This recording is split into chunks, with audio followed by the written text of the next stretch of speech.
কোরবানির গরু তো কেনা হলো, কিন্তু এর রক্ষণাবেক্ষণ যেন আরেকটি যুদ্ধ। হ্যাঁ, সুপ্রিয় দর্শক, আমি জুবাইর, আপনাদেরকে অভিনন্দন জানাচ্ছি। আমি আপনাদেরকে এখন দেখাবো এই রাজধানী বুকে ঢাকাতে কোরবানি গরু কেনার পর এই দুটো দিন কীভাবে এই গরুগুলোকে রাখা হয় এবং এদের মেনটেন করা হয়। ধন্যবাদ সুপ্রিয় দর্শক। সাধারণত রাজধানীতে গরু কেনার পর এই গরু রাখা একটা বিরাট বিড়ম্বনা। হ্যাঁ, শুধু দর্শক, আপনারা দেখতে পাচ্ছেন ম্যাক্সিমাম বাসার সামনেই ফুটপাতের উপর প্যান্ডেল করে এই গরুগুলোকে রাখা হয়েছে। এবং আমরা এখানে তাই দেখতে পাচ্ছি যে অল্প একটু জায়গার ভিতর সারিবদ্ধভাবে গরুগুলো রাখা হয়ে থাকে এবং এখানে তাদেরকে খাওয়ানো এবং যত্ন নেওয়া হয়ে থাকে।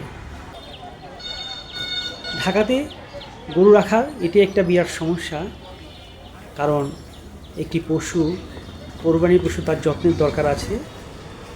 স্বভাবতই বৃষ্টি হয়ে থাকে এবং বৃষ্টিতে এই পশু ভিজে অনেক সময় তারা বিভিন্ন অসুখ বা রোগাক্রান্ত হয়ে যায়। সেক্ষেত্রে কোরবানির জন্য আমাদের এই পশুর যত্ন নেওয়া খুবই প্রয়োজন এবং এলাকাবাসী যথাসাধ্য চেষ্টা করে। এই যে দেখা যাচ্ছে এখানে, এটি প্রায় মার্কেট দোকানের সামনে সিঁড়ি ঘরের সামনে গরুটাকে বেঁধে রাখা হয়েছে এবং এখানে যত্ন নেওয়া হচ্ছে। এভাবে ফুটপাত, আবাসিক দোকান এর সামনে জায়গার উপরই এই গরুগুলিকে এভাবে রেখে তাদের খাওয়ানো হয় এবং যত্ন নেওয়া হয়। ধন্যবাদ প্রিয় দর্শক, সাথে থাকবেন আশা করি।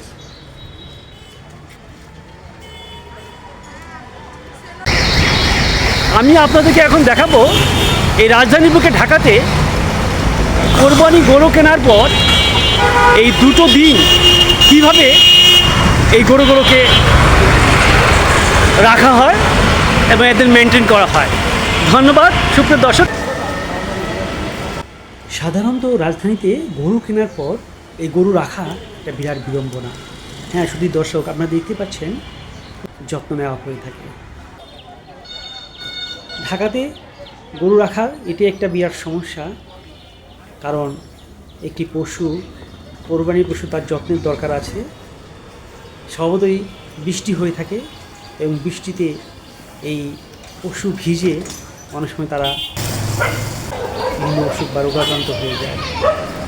সেক্ষেত্রে কোরবানির জন্য আমাদের এই পশুর যত্ন নেওয়া এলাকাবাসী যথাসাধ্য চেষ্টা করে। এই যে দেখা যাচ্ছে এখানে, এটি প্রায় মার্কেট দোকানের সামনে সিঁড়ি ঘরের সামনে গরুটাকে বেঁধে রাখা হয়েছে এবং এখানে যত্ন নেওয়া হচ্ছে।